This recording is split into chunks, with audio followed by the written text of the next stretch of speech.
وعلى رسوله الكريم أما بعد فأعوذ بالله من الشيطان اللعين الرجيم بسم الله الرحمن الرحيم قال الله تعالى والله لا يهدي القوم الظالمين۔ اللہ پاک ارشاد فرماتے ہیں اللہ تعالیٰ ظالموں کو ہدایت نہیں دیتا، ظالموں کو ہدایت نہیں دیتا۔ پھر اللہ کریم ارشاد فرماتا ہے الا لعنت اللہ علی الظالمین، سنو لوگو ظالموں پر اللہ کی لعنت ہے۔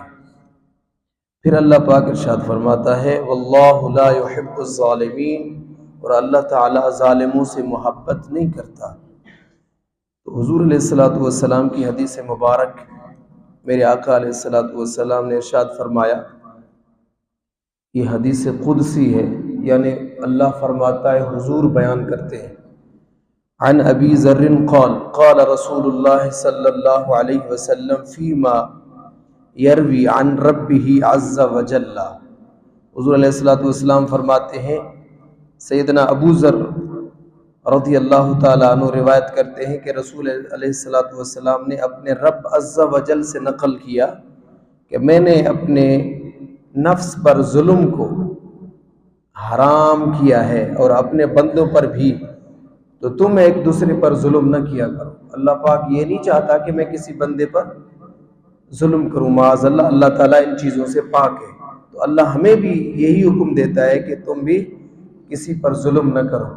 اور حدیث میرے محبوب علیہ الصلوۃ والسلام مسلم شریف کی، عن ابی ہریرہ یقول قال ابو القاسم صلی اللہ علیہ وسلم، حضرت ابو ہریرہ اس حدیث کے راوی ہیں کہ ابو القاسم فرماتے ہیں، یعنی حضور صلی اللہ علیہ وسلم فرماتے ہیں، من اشار الی اخیہ بحدیدۃ، جس شخص نے اپنے بھائی کو اشارہ کیا لوہے کے ساتھ، ایسے غصے میں آ کے کوئی چیز بھی ہاتھ میں لوہے کے ساتھ صرف اشارہ کیا، فإن الملائکۃ تلعنہ، بس بے شک ملائکہ اس پہ لعنت کرتے ہیں۔ آج کیا حال ہے، بھائی بھائی کو مار رہا ہے، یہ لوہے سے اشارہ کیا مراد ہے؟ کسی کو ہتھیار دکھایا، کسی کو کوئی لوہے والی چیز دکھائی اور مطلب اشارہ کیا، میرے کریم نے فرمایا فإن الملائکۃ تلعنہ، بس بے شک ملائکہ اس پہ لعنت کرتے ہیں، حتی یدعہ وإن کان اخاہ لأبیہ وأمہ، یہاں تک کہ وہ اس سے باز آ جائے، رک جائے، تو پھر رحم پڑ جائے گا۔ اور اگرچہ اس کا سگا بھائی کیوں نہ ہو، چاہے گھر کے اندر افراد بھائی کیوں نہ ہو، اس کو بھی اشارہ کیا تو اللہ تعالیٰ کے ملائکہ اس پہ لعنت بھیجتے ہیں۔ تو اللہ تعالیٰ سے دعا کرتے ہیں اللہ ہمیں ظالم اور ان کے جبر سے اللہ تعالیٰ ہمیں